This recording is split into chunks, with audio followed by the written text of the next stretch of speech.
Hi Aquarius! Kamusta? Welcome back to Pinay in the Tarot. This is your July kapalaran para sa mga Aquarius. General love reading, although baka may mensahe din sa career nyo. Tingnan natin, depende kung anong cards ang lalabas. Kamusta kayo guys? Comment present para alam ko nanonood kayo. Tingnan natin ang energies connected sa'yo ngayon. And ayan, ready ko lang yung cards nyo guys. Sandali lang po.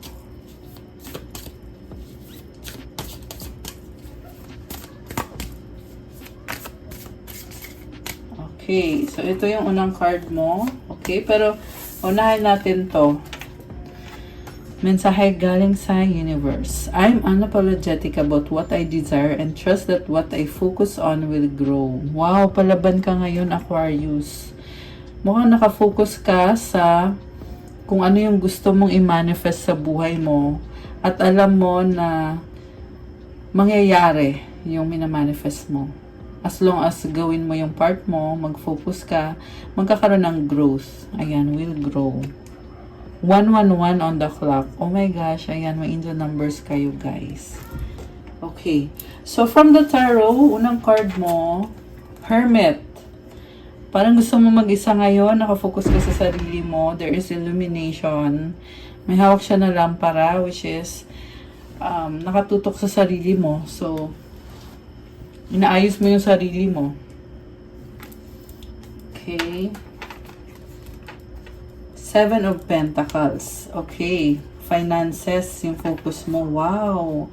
4 of Wands, happiness, balance, stability, solid foundation. Mukhang sobrang daming blessing. Pero, parang hindi mo ramdam eh. Feeling mo kulang or hindi sapat. Kaya talagang nagsisikap ka, ginagawa mo yung best mo. At the same time, masaya ka kasi nakakatanggap ka ng support at ng blessings. Judgment. Oh, malaking blessing nga, malaking pagbabago. Parang secure ka sa sarili mo. Queen of Cups. Wow, masaya at nakukuha mo yung mga pangarap mo ngayon. In-enjoy mo yung life. I love it. The Sun. Positivity, new beginning. Oh, wow. So, may bago sa'yo. May bagong simula ka dito. Parang nafe-feel mo na malaya ka. Okay. And may na-feel din ako na when it comes to love, masaya ka na parte ng buhay mo yung taong yan, kahit pakiramdam mo dito, daming problema, no? Pero, nangingibabaw yung saya mo, yung happiness at positivity. Okay, next card, 6 of Pentacles. Okay, ang dami mong responsibilidad. Okay, may nakita ko ang breadcrumbing. So, siguro feeling mo ngayon, breadcrumbs yung binibigay mo or hindi sapat yung binibigay sa'yo. Ano kaya yun? The Star. Ayan. Kaya ito ka, nagsisikap ka eh, kasi parang feeling mo dito hindi sapat or gusto mo ng more pa.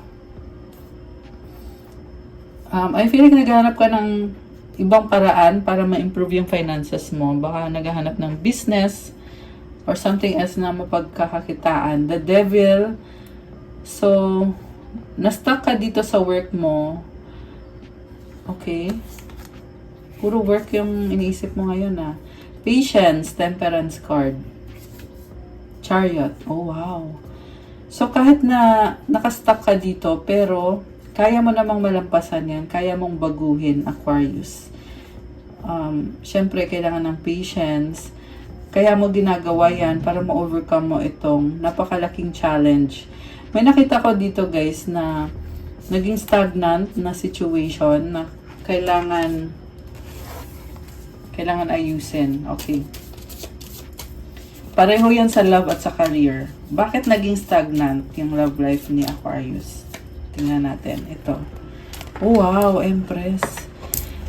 Kasi hindi ka mukhang hindi ka gumalaw. Parang alam mo kasi na andyan naman yung blessing. Andyan naman siya. So, chill muna ako dito. Parang gusto mo lang i-enjoy eh. Kaya siguro naging stagnant kasi medyo napabayaan mo. Pero at the same time, nakikita ko sa'yo na very grateful ka sa person na yan. Naging blessing siya sa buhay mo. So, ito na nga, Aquarius, naging blessing yung taong yan sa buhay mo. Kaya medyo napabayaan mo siya kasi gusto mo mag-relax-relax. Kaya tuloy, parang feeling mo ngayon, uy, na-stuck na ako dito ah. Kailangan ko ng baguhin. Kailangan mo ng transformation. So, ikaw naman ngayon ang gagawa ng paraan. Paano ko ba ito babaguhin yung sitwasyon namin? Mukhang lumevel up na kayo ng taong yan eh. So, dumating na sa point na talagang naging stable na yung connection ninyo. Page of Pentacles, taking it slowly but surely. Queen of Wands. Ayan, ito ka ngayon, may bago kang offer sa kanya. Wow, Two of Cups. May reconciliation. The world endings and new beginnings. Ayan, ang ganda naman. So, medyo naging stagnant kayo ng taong yan, Aquarius. Pero ikaw, ito ka, bumabawi ka. Magkakaroon ng reconciliation. Merong magsusorry. Okay. So, ano pa? King of Swords. You are very logical and alam mo din kung paano mo aayusin kung anong dapat mo sabihin or dapat mong gawin. You are in control naman. Okay. Ang tanong, nasaan na yung person mo? Anong nafe-feel niya? Or ano yung energy ng person mo? Aquarius. Okay, ano energy ng person ni Aquarius? Okay. Ito, may sumisilip na card. Oh, wow. Wheel of Fortune. So, parang lumevel up yung person mo or may nagbago sa kanya or may nag-iba sa kanya. Seven of Cups, nangangarap siya. Dami niyang gusto ma-achieve, dami niyang pangarap, pero nakakalito din eh. Seven of Pentacles. Page of Wands. Bakit parang malungkot yung person mo? Feeling niya iniwanan mo siya. Siguro nga nagkulang ka sa kanya, no? Pero may nagbago sa kanya. The world. Ayan. Endings and new beginnings. Eight of Swords. Parang feeling niya dito, nagbago na siya pero wala siyang magagawa sa sitwasyon.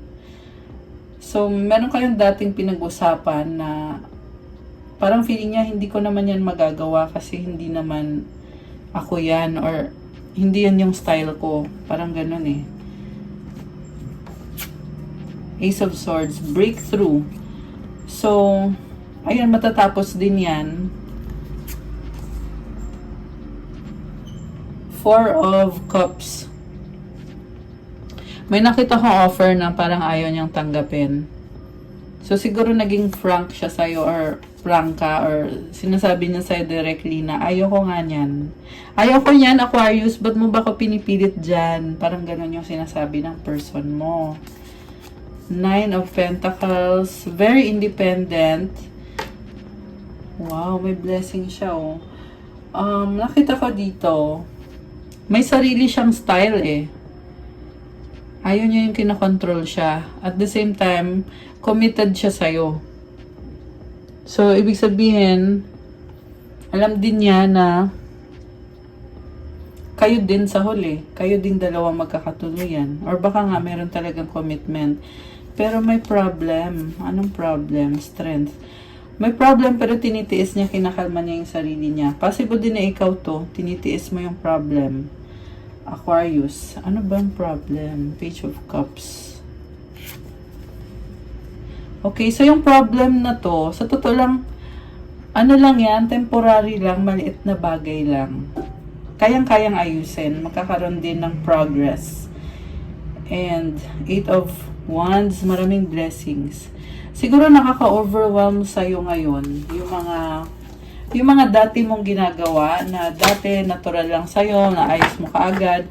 Pero ngayon ang dating is parang nabibigatan ka, napipressure ka, nahihirapan ka. At the same time, madali mo lang din naman na aayos. Okay. So, Nine of Cups, happiness and contentment. Six of Cups, matulungin si Aquarius at very caring. Kaya, meron kayong disagreement ng taong yan. So, iniisip mo, paano ko kaya aayusin tong disagreement namin? Ayan. Okay. Death. Ayan. May nagbago sa'yo. Tower. Sunod-sunod na pagbabago na naman. Okay, ang daming pagbabago ngayon, ngayong buwan na ito ng July. So, Ace of Cups, new beginning, magsisimula kayo ulit. Okay, Knight of Wands and a Four of Swords. Oh, wow, palaban ka dito.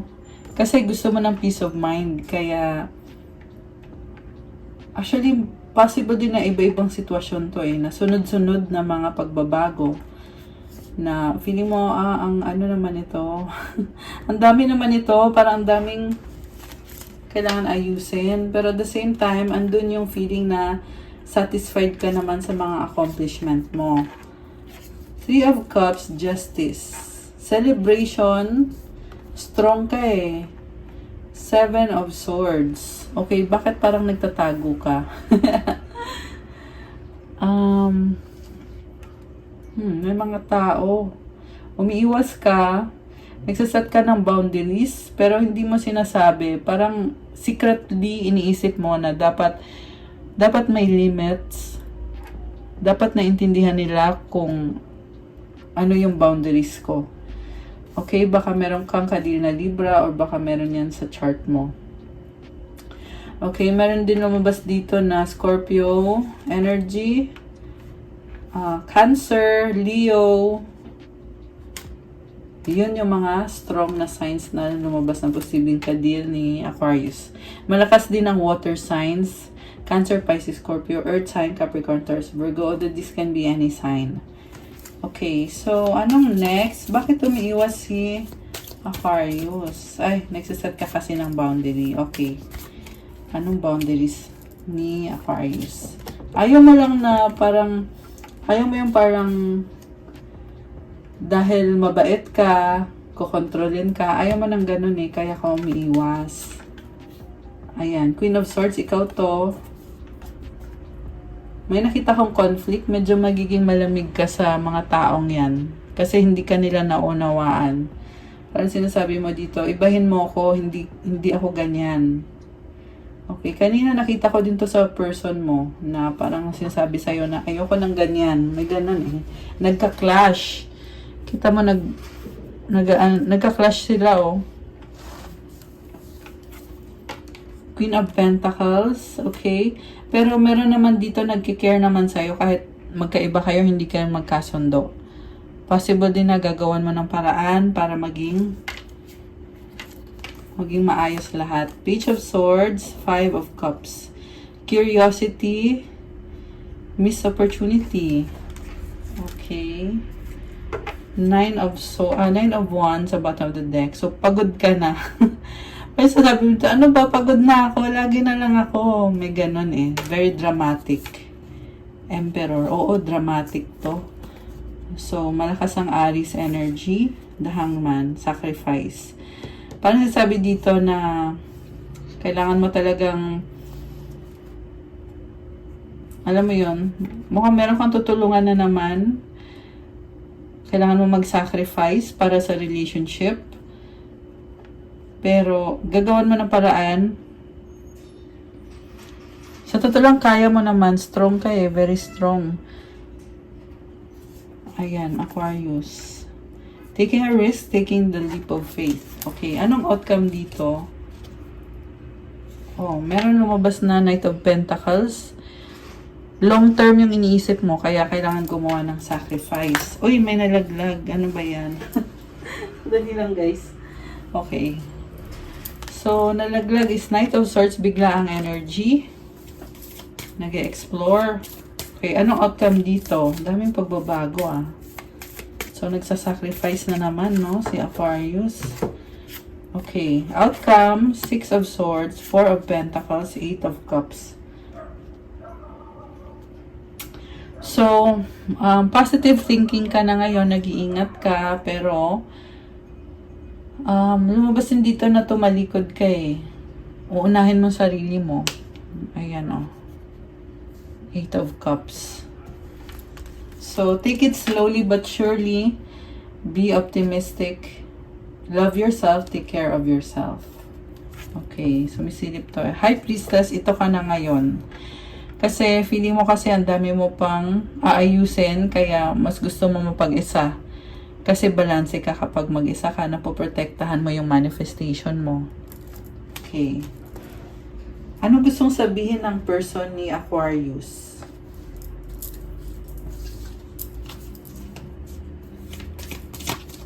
Tingnan natin. Anong gustong sabihin ng person ni Aquarius sa kanya? I hide behind material things. Oh my gosh. Oh my gosh! I love you unconditionally. Nice. Ayun naman pala eh. Sobra kang mahal. I feel you leaving me behind. Oh my gosh. Bakit? Kasi tumalikod ka. Pero sobra kang mahal ng taong yan. Grabe. Okay, kuha tayo ng advice card. Anong advice ang kailangan marinig ng mga Aquarius ngayon? Anong advice ang kailangan marinig ng mga Aquarius ngayon? Patience. Ayun. Okay. If you tried forever to shift a problem, there's probably something to learn from embracing it. May I let this be for now, help me relax, and trust every need will be met. Often change soon follows. So, meron sitwasyon daw dito na pilit mong baguhin, pilit mong inaayos, pero sinasabi sa'yo na baka meron kang kailangan matutunan, kaya hindi mo maayos-ayos. Hayaan mo lang daw muna yung sitwasyon. Kumalma ka at magtiwala ka na lahat ng pangangailangan mo, ibibigay sa'yo at matatanggap mo. Pag ginawa mo yon, mabibigla ka na lang kasi magkakaroon na ng pagbabago. Ayan, Aquarius, don't pressure yourself. Kalma lang, okay? Relax lang daw at magtiwala. Lahat ng pangangailangan mo ibibigay, magkakaroon ng pagbabago. I love it! Patience. Okay, tandaan mo yan. Meron pang parang bahay dito. Oh. So, siguro baka nasa bahay ka, naayos mo yung bahay mo.